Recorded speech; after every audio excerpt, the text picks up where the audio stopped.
Je salue d'abord tous les téléspectateurs dans le nom de Yeshua Mashiach et je crois que c'est un réel plaisir pour moi de me tenir devant vous pour parler de nouveau de la question relative au message de William Branham et notamment à la personne de William Marion Branham. En introduction, j'aimerais d'abord vous dire que vous allez entendre aujourd'hui dans le monde dit du message du temps de la fin, certains qui vous diront concernant l'identité de William Branham qu'il est Élie le prophète promis dans Malachie chapitre 4, parce que William Branham s'est revendiqué cette écriture, et d'autres vous diront qu'il est le Fils de l'homme, qui est revenu selon Luc chapitre 17, le verset 30, parce que William Branham aussi a revendiqué cette écriture, et d'autres vous diront qu'il est aussi le 7e ange messager envoyé à l'église de Laodicée, conformément à Apocalypse chapitre 3, le verset 14, parce que William Branham s'est aussi revendiqué cette écriture.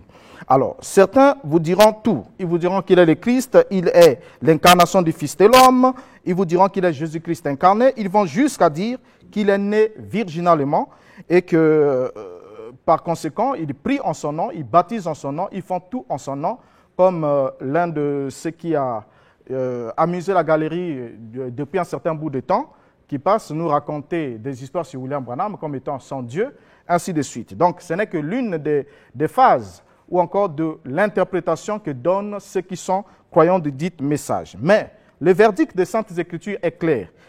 Selon les Écritures, William Branham est la personnification des faux prophètes. Parce que la question ici, c'est de savoir s'il est prophète ou Dieu. Mais il est prophète, mais pas simplement un simple prophète comme tel, mais il est un faux prophète. Donc, il faut qu'il y ait le qualificatif devançant son nom. Donc, il est la personnification des faux prophètes décrits dans Jérémie chapitre 23 et dans Matthieu chapitre 24. Et par conséquent, ceux qui le suivent, vous allez constater ensemble avec moi que ceux qui le suivent sont des gens qui sont en quelque sorte pris au piège.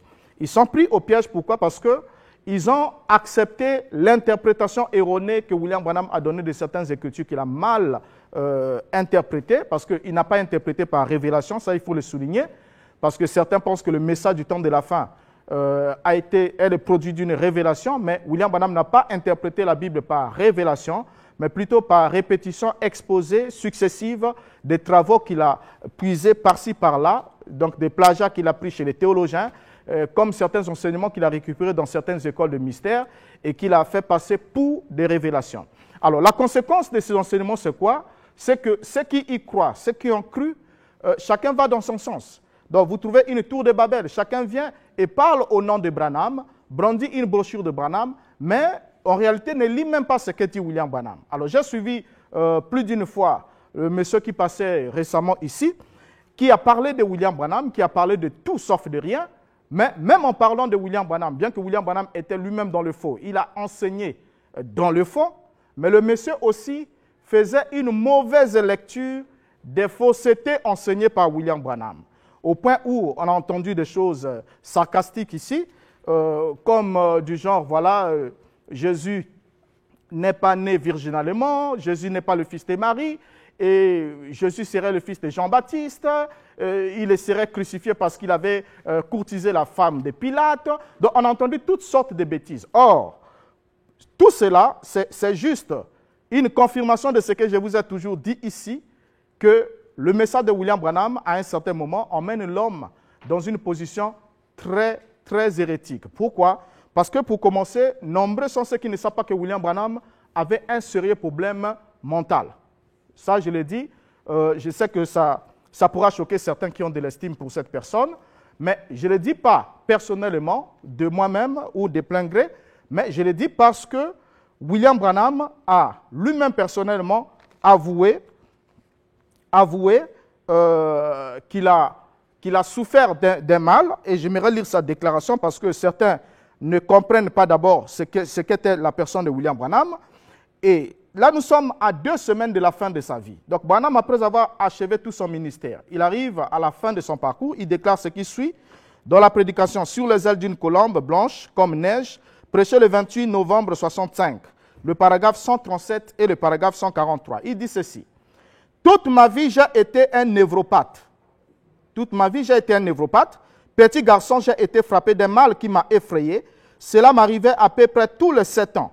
Frère Jack se souvient lorsque j'ai débuté que j'ai quitté le champ de travail pour une année car quelque chose venait d'arriver. Et vous ne savez pas à quel point j'ai souffert cette oppression mentale.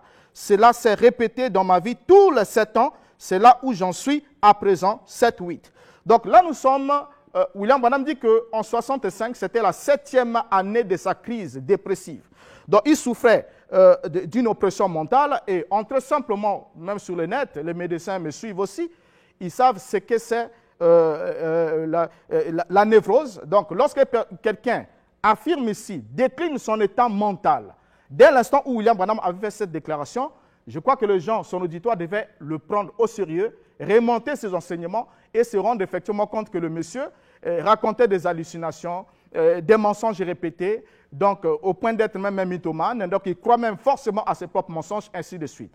Alors du coup, on se retrouve dans tout ce brouhaha, dans toute cette confusion où les gens s'y sont, parce qu'en fait, dire à William Branham certaines choses, bien qu'il a enseigné en fausseté, parce que je ne suis pas en train de laver la personne de William Branham parce qu'il a faussement enseigné, et l'une des preuves de ces faux enseignements, c'est ce monsieur qui passe ici, qui vient nous dire certaines choses. Alors, j'aimerais qu'on puisse d'abord nous lancer un extrait vidéo sur la demande du face-à-face que j'avais fait avec le monsieur Bonner Branham ici, parce qu'il a toujours avoué, il a toujours déclaré très fort qu'il ne peut pas accepter qu'il y ait un face-à-face parce que, en racontant tout ce qu'il a eu à raconter, ceux qui n'ont pas la connaissance du message de William Branham peuvent penser que certaines choses qu'il débite ici sont des choses qu'a dit William Branham. Je ne défends pas William Branham parce que je sais qu'il est un faux prophète et le monsieur n'est qu'une victime, mais cela ne lui donne pas le droit de dire faussement encore des faussetés sur des faussetés déjà dites par William Branham. Et du coup, on a demandé un face-à-face pour qu'il y ait confrontation entre ses propos et ce que dit la Bible, entre ses propos et ce que dit William Branham.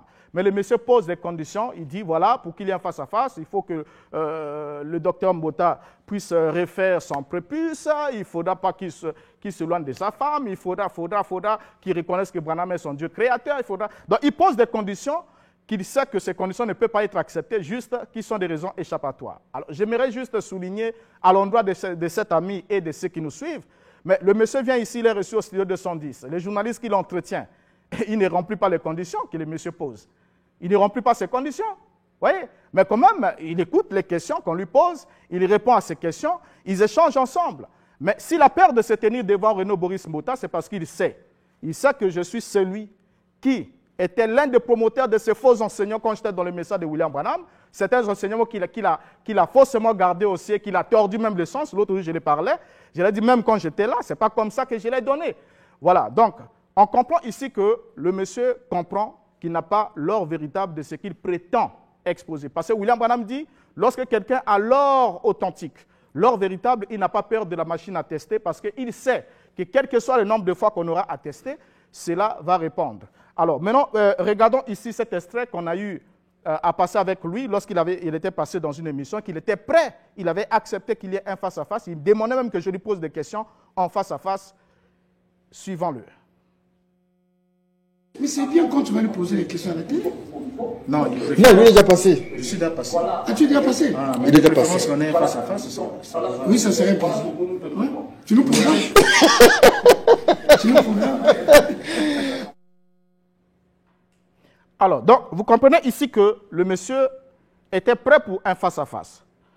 Et il avait compris exactement, lorsqu'il a regardé bien après, il a compris que faire un face-à-face avec Renaud Boris Mbota marquerait la fin de mon aventure dans le studio 210. Parce qu'on a laissé tout le temps. Hein, il y a certains qui se posent la question, se disent, mais où est passé le docteur Mbota? Pourquoi est-ce qu'il laisse ce monsieur?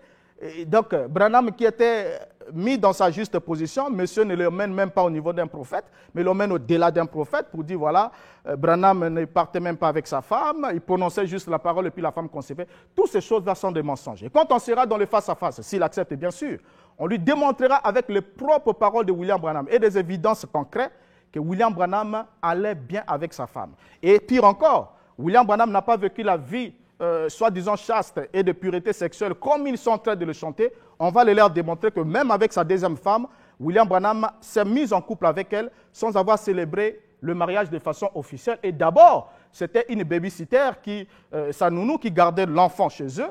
Et jusqu'à ce que sa femme est décédée, William Branham a sauté sur l'occasion. Ça a fait un scandale dans le Jeffersonville. Branham était obligé de prendre cette femme, de changer de ville et d'aller voir un prédicateur dans son salon pour dire « Prie pour nous, pour que nous vivions ensemble ». Ils sont revenus vivre ensemble. Et dans le message de William Branham, aucun pasteur ne pourra vous présenter une photo ou encore une image de la célébration du mariage de William Branham et sa femme. Pourquoi?